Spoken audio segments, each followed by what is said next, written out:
Welcome to this next installation of me and organizing a hackathon.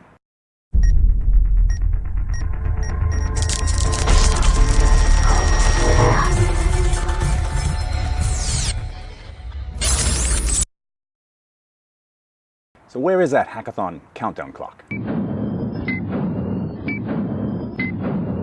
So as I said, I was going to make these videos every week or so, and maybe a couple of days late on last week's video. But if you just want to hear what the updates are from last week, then jump to this point right now. Wow! Yeah, I'm out here in the park. Great location, but a total fail. iPhone jack compatible.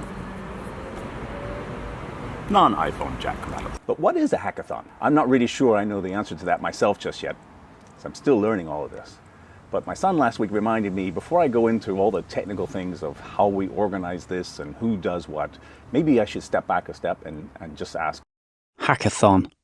In our case, we're planning a 2-day event, inviting about 80 people to come in for a weekend and to program using some of our tools. A lot of people think this is inviting a bunch of hackers to come and break into your software. At least that's not our objective. When I first started thinking about hackathons and organizing this, I only thought programmers were interested in hackathons. Why would anyone else want to come?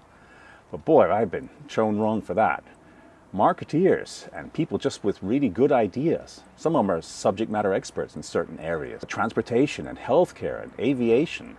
Events are held where they come together with people who can actually program stuff, and they are part of teams that create some really cool solutions. Our event is really focused around the Internet of Things.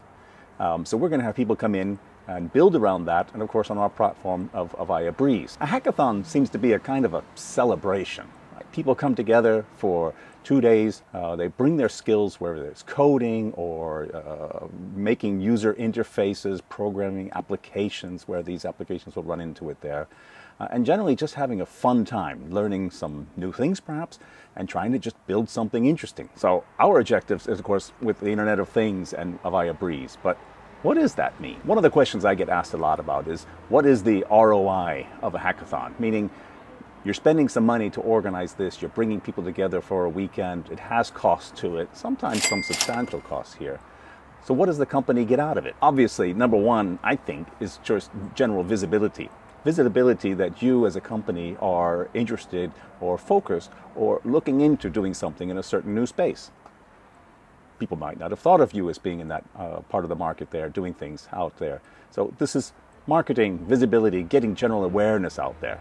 To be honest, that was one of my initial focuses. Of course, there's a really big interest here, maybe coming up with some really cool solutions. Could even be some new products, some new ideas that we as a company might be able to develop together with the team that comes up with these ideas and take to market. Maybe we even find a new cool idea and we have a customer, we want to see it right away. I don't know. And number three, one of them I hadn't considered, but obviously is going to be very interesting there, is new employees. I hadn't thought about inviting human resource to a hackathon, but when I was explaining what that means, I thought it was pretty cool. You could have people from your HR department coming in for the weekend, watching these people work together in teams under a lot of pressure, sometimes without any sleep, seeing how they perform. How do they work together with others? What skills do they have other than just the pure programming or designing skills they might have? How good that they are presenting their ideas in the end to the judges here. This is a huge opportunity to watch people closely under the microscope for a whole weekend. Where else do you get to do that? So one question I ask myself, how do you measure a successful hackathon? I don't know yet. We'll be watching those 3 criteria to see how do they measure up and define what a successful hackathon is. Now, all about last week, just under 8 weeks away to our hackathon. That's not a lot of time. Last week was spent with a whole lot of internal conversations about setting up the right team to support us in setting up the technology we're going to need for the event, the different infrastructure, the amount of access we're going to have so everybody can get really solid access to the platforms here and build for the weekend. Plus, who do we need on site for the weekend? We're going to have people coming in that have never used anything from Avaya before. How do we make sure they've got the right people that they can talk to solve any problems they might run into? This takes a lot of time, and it takes a lot of consideration to make sure we get it right. So hopefully we're going to get it right. That was the update from last week. I think this week is going to be very similar, a lot of internal planning. And then hopefully I'll get to show you some more interesting things in the next couple of weeks when I'll be on the road some more and be thinking about hackathons. Thank you for your interest here, and until next time.